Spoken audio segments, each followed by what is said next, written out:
What do we know about this ceasefire proposal, Alex?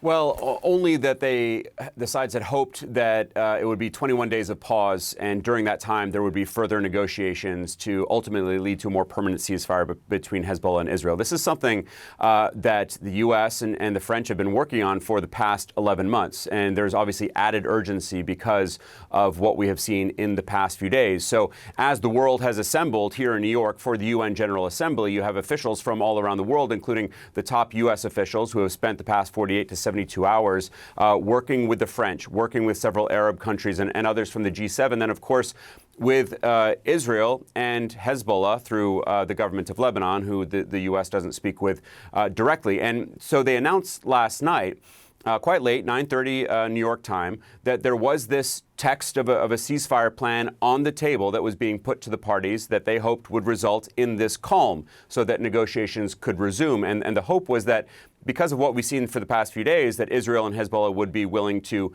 work harder towards a more permanent truce. That is not what we are seeing right now because of what was just described by Nick and Ben. The fighting continues. We have not gotten an official response just yet from Israel or from Hezbollah. But we are certainly getting indications of what that response may be.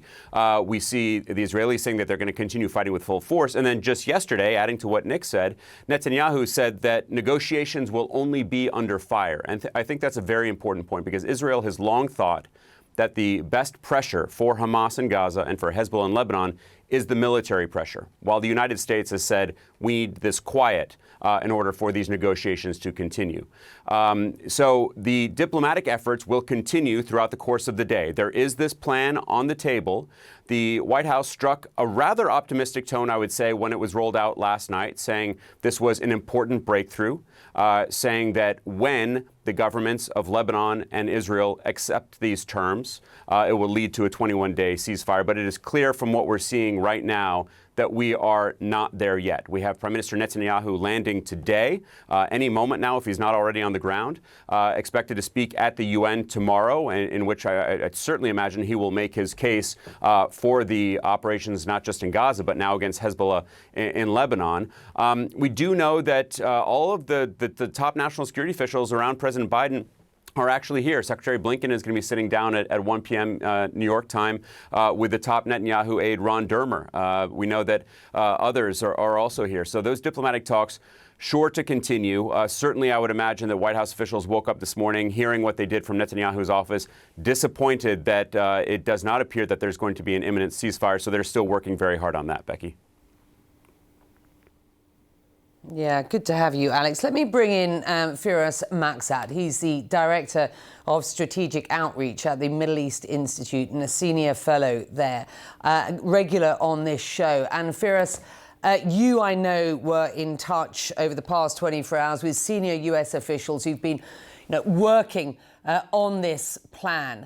It does, to the point that Alex was just making, it does seem unlikely that given the momentum that the IDF now have and the impact that they are having on Hezbollah in Lebanon, it does seem unlikely at this point that you are going to get a Benjamin Netanyahu landing in New York ready to concede to anything, let alone a pause in the fighting. I don't know, how significant it is that Hezbollah at this point are still firing rockets back, including a ballistic missile over deep into Israeli territory over Tel Aviv yesterday. So just give me a sense of what you understood to be the thinking behind this, the sort of, the process for this peace plan, how big a window the US thinks they are going to leave for this. I mean, we're well into election sort of time at this point, only 40-odd days away from this US election. The window really for this Biden administration is closing at this point, isn't it? Yes, Becky, I heard Alex from New York say that the administration is striking a positive tone in public about this. I can tell you from speaking to these senior officials that in private it is a very different tone. In fact, when I saw senior White House officials on Friday and over the weekend, there was this collective shrug that the plan, which was to clinch a ceasefire in Gaza, that would then unlock a deal that has in many ways been pre-negotiated for a new security arrangement over Lebanon. That plan had all but collapsed. By early this week, they had this ceasefire idea, which they have been working with the French. Now, it's been described to me as a Hail Mary, an unlikely situation to pan out. But the administration nonetheless feels that they need to try, given how dire the situation is on the ground. There are no illusions that Hezbollah, Nasrallah has sort of climbed up the tree by linking Lebanon and Lebanon's fate to Gaza, refusing to cease fire across that border unless there's a ceasefire in Gaza. And they understand that that's a very difficult thing to achieve, to decouple Lebanon from Gaza, because the entire Iranian and Hezbollah strategy from day one after the October 7th attack has been this unity of fronts, this kind of ring of fire that they've established around Israel. So for Nasrallah to concede and back away from that and cease fire without a ceasefire in Gaza is very difficult to imagine. Very quickly, I'll tell you that the thing to look out for is certainly Benjamin Netanyahu's speech at the UN tomorrow. There are some quiet hopes in the administration that he would offer Nasrallah the fig leaf he needs on Gaza to climb down from that tree. Perhaps an end to major operations in Gaza, a declaration of victory that things are winding down. But yes, in the background here, the administration is not hopeful. Is there anything else that the US feels that they are prepared to use as leverage against Netanyahu, if indeed he isn't prepared to even countenance the prospect of a ceasefire deal at this point? We know there is enormous frustration behind the scenes. We also know that the military aid tap is still on. I mean, what are you hearing behind the scenes? Yeah, great question. That's a question that I pose quite often to every official I speak to. The reality is that, Becky, that there's a lot of daylight between the American administration and Netanyahu. The president himself kind of doesn't hide that. But the real question is what the administration is willing to do about it in an election year that is a pretty tightly contested presidential election, and where the issue of Israel has very serious domestic considerations. Does Bibi Netanyahu have to worry about being censured at the UN Security Council?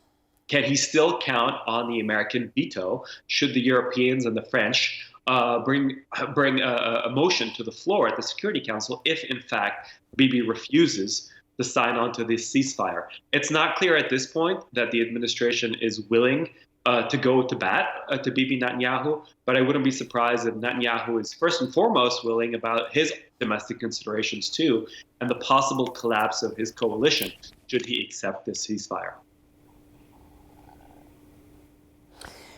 Firas, I was on the phone last night for quite a long time, also speaking to sources around this region about the prospect of a ceasefire anytime soon, and frankly, those that I spoke to very much echoing what you've heard from US officials. I mean, this is a proper outside chance. I mean, nobody's really,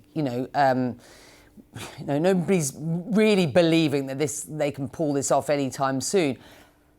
The problem is when you talk to regional sources, the concern about what happens next if this continues in Lebanon and if there's a ground invasion and the Israelis go all out, the concern is palpable. I know we've talked for weeks and weeks about the risk of an escalation, concerns about sort of regional instability. We are right in that sweet spot at this point, aren't we? Just explain from your perspective, given those that you speak to around this region as well, and you've been on this Lebanon file now for months and months, what are the risks here?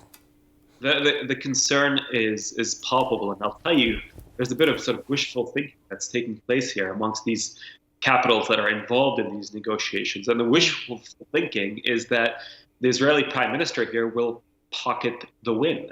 They have done quite well for themselves militarily. It's been a shock and awe campaign. First, the pager attack, which was sophisticated and unprecedented, then the walkie-talkies, an ultimatum to Hassan Nasrallah, the leader of Hezbollah, saying, we can have a deal now if you stop firing, or we can continue. And then this barrage that killed the top military command of Hezbollah. So clearly, Bibi Netanyahu here feels the wind in his sail. The argument I made in a recent piece I wrote for Time magazine is that the real objective, or the primary objective here from Bibi Netanyahu, doesn't seem to be the return of 60,000 plus Israelis to the north. That is unlikely to happen without unlocking a political deal. A ceasefire can be the gateway to it. That the real objective here is to degrade the Iranian ring of fire around Israel, Lebanon, Hamas, the Houthis in Yemen, militias in Syria and Iraq, and the crown jewel being Hezbollah in Lebanon. So if that is truly the key objective here, it seems that mission creep is probably what will happen. Netanyahu will continue to push forward in Lebanon.